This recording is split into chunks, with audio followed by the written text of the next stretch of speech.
everyone, welcome to Human Museum, where history is brought to life. In today's special feature, we travel back in time to explore the evolution of Filipina fashion, from the vibrant pre-colonial period to the elegant Spanish colonial era. For this, we join our field reporter to live at the museum. Over to you, Maria. Good day, everyone. I'm here at the Women's Fashion Wing of the Human Museum, where history is truly alive. And today we're taking a closer look at the evolution of Filipina fashion, from the vibrant pre-colonial era to the elegant Spanish colonial period. May we call on the coordinator at the museum? Good morning, Miss. Good morning, everyone. Human Museum is to showcase how clothing tells the story of our identity as Filipina. Fashion is more than fabric. It reflects culture, status, beliefs, and changing times by tracing the journey from freedom and vibrance of pre-colonial attire to the elegance and influence of the Spanish era. Our guide today and our... Welcome again, Miss. Let's start with the pre-colonial period. Women back then wore the baro, a loose-fitting top made from light fabric, paired with a patadyong or hablon skirt with colorful hand-woven patterns. Mostly abaca, pinya, and cotton. Each pattern had meaning. It could show a personal social rank, tribe, or even beliefs. Women's love gold ornaments, especially earrings, necklaces, and bracelets. I can see the patterns are so detailed. What materials did they use? One of the most common forms of design was geometric patterns, such as zigzags, diamonds, and lines. These were woven into abaca, pinya, or cotton fabrics through traditional looms. Such shapes often represented as the environment, like mountains, rivers, and highlighted the community's connection to the nature. And don't forget, the tattoos were marks of beauty and bravery. But we are showing right now the hablon skirt and colorful hand-woven patterns, which also called malong. Its importance lies in how it preserved indigenous craftsmanship and creativity. The weaving patterns, colors, and accessories carried meanings that connected women to their communities and heritage. Today, the influence of pre-colonial fashion can still be seen in modern Filipino culture, like weaving techniques, survival in local textiles, like those of the Ifugao, Tibuli, and Ilocano weavers. Indigenous jewelry styles inspire modern fashion designers, and the pride in the body art and adornment is echoed in contemporary self-expression, as what I am doing right now from a human museum. Filipinas, the rare roots of the time when beauty was tied to culture, strength, and identity rather than foreign standards. That's fascinating. Now, what about during the Spanish colonial era? Spanish colonial era is on that side. Welcome to the Spanish period section, in which you can see this human museum. Can you proceed and look at them and zoom them with their fabulous gowns and dresses? Starting in the 16th century, Spanish influence made clothing more formal and conservative. This was when Maria Clara gown appeared, a more complete version of the parot saya, with the pañuelo or shawl over the shoulders, fuller skirts, intricately embroidered fabrics.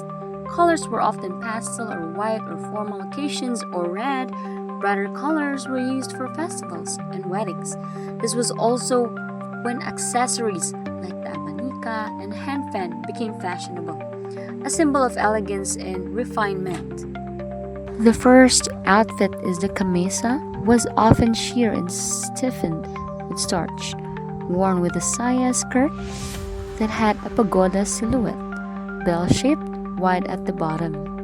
The second outfit is what we called pañuelo, a starched, squared, or triangular cloth draped over the shoulders, symbolizes modesty and respectability. Since the baro's fabric was very thin and sometimes revealing, rich women's pañuelos were made of embroidered, laced, and piña. The third outfit is the basic attire of most Filipinas.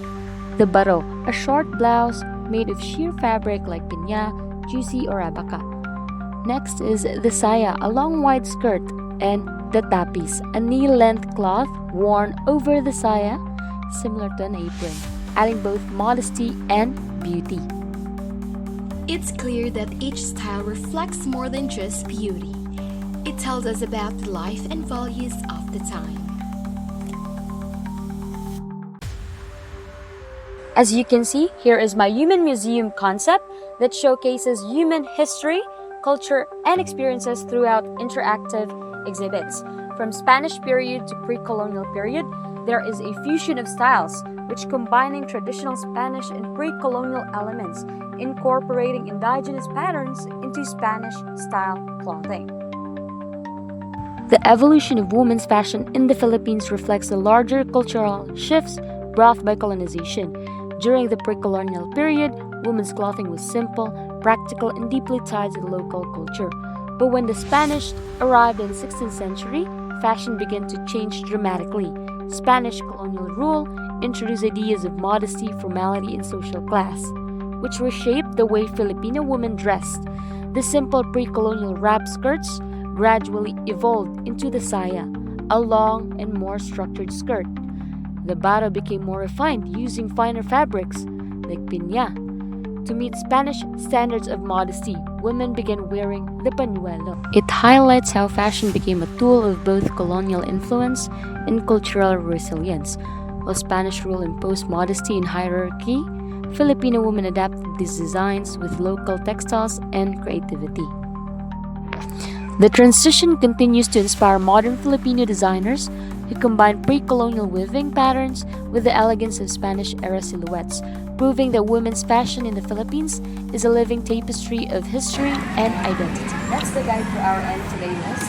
And for me, this museum is a time capsule. It's clothing. It's all about fashion sense, women, and that it helps us at the pre-colonial and Spanish period, in which this museum emphasizes the clothing and the women's fashion in each generation in each era, and it gives us the carry and first generation throughout. Thank you for guiding us through this journey. And here at the Human Museum, we are reminded that fashion is also history, woven into a thread. Thank you, Miss. Indeed, every piece of clothing holds a part of our heritage. Until the next episode of Human Museum, I am Maica Culibar, bringing history closer to you. Thank you, Maria, for that insightful report. Truly, the evolution of Filipina fashion tells us more than just style. It reflects identity, resilience, and cultural transformation. From the bold expression of pre-colonial attire to the refined elegance shaped by the Spanish influence. Each garment carries with it a piece of our nation's story. That concludes our special feature here at the Human Museum, where history continues to inspire and connect us to our roots. This has been Nasbiah Abdulhalim, reminding you that fashion is not just what we wear, it is who we are as a people. Good day, everyone.